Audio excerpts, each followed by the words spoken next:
Semoga ada sukacita dalam diri saudara karena kita bisa berjumpa kembali. Dan pada perjumpaan kali ini saya akan membacakan firman Tuhan dari kitab Matius 21 ayat 28 sampai dengan ayat yang ke-31, yang demikian firman Tuhan. Tetapi apakah pendapatmu tentang ini? Seorang mempunyai 2 anak laki-laki. Ia pergi kepada anak yang sulung dan berkata, "Anakku, pergi dan bekerjalah hari ini di dalam kebun anggur." Jawab anak itu, "Baik, Bapak," tetapi ia tidak pergi. Lalu orang itu pergi kepada anak yang kedua dan berkata demikian juga. Dan anak itu menjawab, "Aku tidak mau." Tetapi kemudian ia menyesal lalu pergi juga. Siapakah di antara kedua orang itu yang melakukan kehendak ayahnya? Jawab mereka, "Yang terakhir."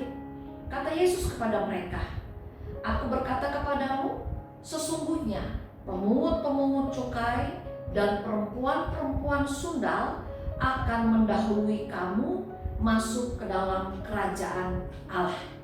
Saudara, kalau kita berbicara tentang kota Yerusalem adalah kota yang boleh dianggap kota yang spesial.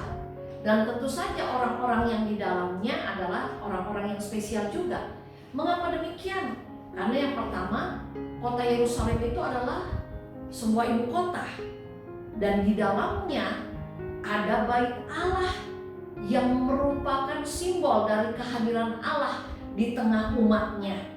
Jadi kalau kita lihat di dalam kehidupan bangsa Yerusalem juga, kita bisa melihat bahwa di Yerusalem, di sanalah banyak elit politik, elit agama yang tinggal di sana. Ada orang Farisi, ada ahli-ahli Taurat, para imam-imam kepala, para tua-tua, dan mereka semua selalu berkomitmen menjalankan firman Allah.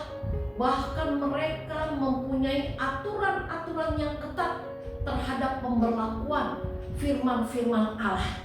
Namun sayangnya saudara, justru mereka tidak mengenali Yesus sebagai bagian dari rencana keselamatan Allah. Justru mereka menolak dan memusuhi Yesus. Nah, kalau kita berbicara tentang hal itu, keberadaan mereka itu mewakili sikap anak yang pertama tadi yang kita lihat dalam bacaan kita pada saat ini, ya. Dia mengatakan, "Baik, Bapak," tetapi ia tidak pergi.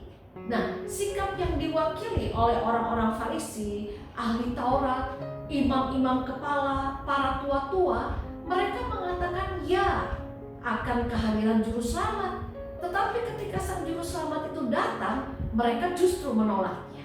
Nah, kalau kita lihat di dalam kehidupan, di dalam bacaan kita pada saat ini, di sini disebutkan ada perempuan-perempuan sundal, ada pemungut cukai. Nah, mereka itu biasanya adalah orang-orang yang jauh tinggalnya dari Yerusalem, yang boleh dikatakan mereka tidak mengenal, mereka tidak mengerti, mereka tidak memahami rencana keselamatan Allah. Tetapi kalau kita lihat di dalam sikap mereka yang masa bodoh, yang tidak tahu mengenai rencana keselamatan Allah melalui Tuhan Yesus, di mana mereka terlalu cuek dengan embel-embel keagamaan, apalagi terkait dengan pemberlakuan firman Allah, tetapi mereka justru percaya pada pewartaan yang dilakukan oleh Yesus Kristus. Nah, ini mewakili anak yang kedua. Walaupun dikatakan dalam bacaan kita, anak yang kedua tadi mengatakan tidak mau pergi, tetapi akhirnya dia pergi. Nah, saudara, melalui bacaan kita pada saat ini, kita mau diingatkan kembali bahwa melalui firman Allah dalam kitab Matius, dalam bacaan kita, Tuhan Yesus mengajak agar kita semua yang hidup di dalam pengenalan yang benar akan Allah, agar kita semua yang hidup berada di jalan yang benar seperti yang Allah kehendaki. Ketika kita mengatakan kita percaya kepada Yesus, maka kehendaki dalam kehidupan saudara dan saya adalah percaya yang bukan hanya sebatas komitmen. Percaya bukan hanya sebatas di bibir saja, tetapi percaya yang Tuhan mau kita miliki adalah percaya yang sungguh nyata, yang sungguh ada dalam kehidupan kita.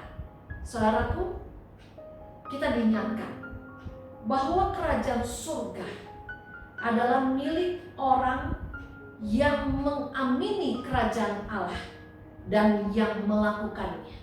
Surga adalah milik orang yang bukan hanya percaya pada janji-janji Allah, tetapi surga adalah milik mereka yang sungguh percaya kepada Allah, Sang Pembuat janji. Surga adalah bukan milik orang yang hanya mencari berkat-berkat Allah, tetapi surga adalah milik orang yang sungguh-sungguh mencari Allah, Sang Sumber berkat. Saudara, pada saat ini kita diingatkan bahwa surga bukanlah milik orang yang hanya mau diampuni, tetapi surga adalah milik orang yang hidupnya pun penuh dengan pengampunan. Saudara, pada saat ini kita diingatkan kembali oleh kebenaran firman Allah bahwa surga, kerajaan Allah adalah milik orang yang mengatakan ya di atas yang ya. Dalam kehidupan ini, marilah kita berusaha agar kita pada saat ini berjalan di jalan yang benar-benar menuju surga, di jalan yang benar-benar Allah kehendaki. Bagaimana caranya? Marilah kita senantiasa hidup di dalam pertobatan dengan kita melakukan apa yang Tuhan mau kita lakukan. Mari kita kerjakan apa yang mau Tuhan supaya kita kerjakan, dan biarlah Allah yang mengerjakan apa yang menjadi bagiannya. Biar Tuhan yang memberkati kita senantiasa. Amin. Kita berdoa. Ya Bapa di surga, biarlah Tuhan yang tolong kami agar kami mau mengerjakan apa yang menjadi bagian kami. Biarlah iman kami adalah iman yang sungguh-sungguh nyata dan iman yang sungguh-sungguh hidup di dalam hidup kami. Berkati kami Tuhan agar kami senantiasa berada di jalan. Dalam nama Tuhan Yesus. Amin.